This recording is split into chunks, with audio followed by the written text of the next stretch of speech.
नमस्कार। आज प्रभात रंजन सरकार जी के प्रथम खंड के एक कहानी आप लोगों के सामने वर्णन करने का चेष्टा करता हूं। बच्चों लोगों के लिए है, इसको देखिएगा और बच्चे लोग को दिखाइएगा भी। श्री प्रभात रंजन सरकार जी उनके जो किताब है ग्रामर के ऊपर, शब्द चयनिका, वर्ण विचित्रा, वर्ण विज्ञान, इन सब में शब्दों की व्युत्पत्ति, उसका भाषागत प्रयोग, उसकी भावानुरार्थ, योगानुरार्थ, इन सबको समझाने के लिए शब्दों से एक एक कहानियों का रचना की। हालांकि कुछ घटनाएं उनके अपने जीवन से भी जुड़े हुए हैं, तो हम लोग जब उन शब्दों के सहारे उन कहानियों को देखते हैं तो मतलब बहुत ही अच्छे तरीके से समझ जाते हैं। तो आज का जो कहानी का शीर्षक है वो है नित्य समास। हम सभी लोग रामायण के बारे में जानते हैं। आखिर में भगवान रामचंद्र जी और रावण का भयंकर युद्ध होता है, लेकिन रावण को भगवान शिव जी का वर प्राप्त था, इसलिए उसको मारना संभव नहीं हो पा रहा था। काफी भयंकर लड़ाई हुआ और दोनों तरफ के काफी सिपाही भी मरे,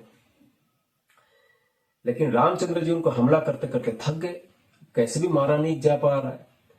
तब भगवान रामचंद्र जी ने निर्णय लिया कि वो भी शिव जी का पूजा करेंगे, उनको संतुष्ट करेंगे, तब जाके ये संभव हो सकता है। तो उन्होंने शिव जी का आराधना किया और शिव जी प्रकट हुए। और आराधना के बाद रामचंद्र जी भगवान शिव जी के उद्देश्य में रामेश्वर शब्द का प्रयोग किया और बोले, त्वं रामस्य ईश्वर इत्यर्थ रामेश्वर, षष्ठी तत्पुरुष समास। इसमें भगवान शिव जी भड़क गए। उन्होंने बोला कि रामस्य ईश्वर इति रामेश्वर, ये मैं नहीं मानता। शिव जी बोले, राम यश ईश्वर शह रामेश्वर, बहुब्री समास का प्रयोग किए।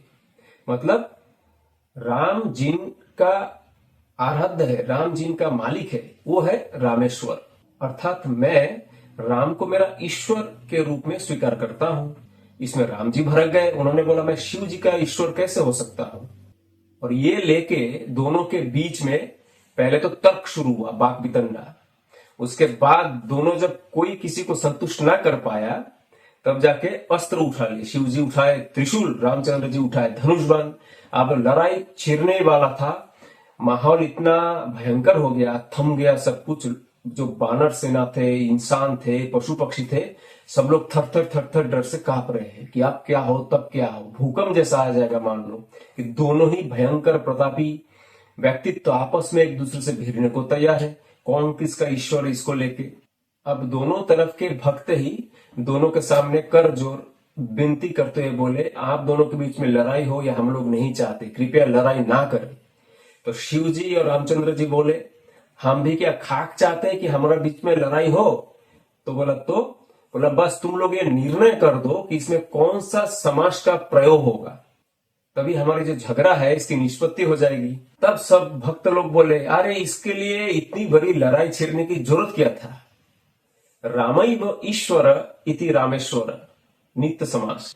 तो नित्य समास के हिसाब से होता है कि राम ही ईश्वर है, और सब लोग मान लिया कि राम ही ईश्वर है, और कौन किसका ईश्वर है और नहीं है, इसको लेके और तर्क वितर्क आगे बढ़ा नहीं। कहानी यहीं पे ही खत्म होता है।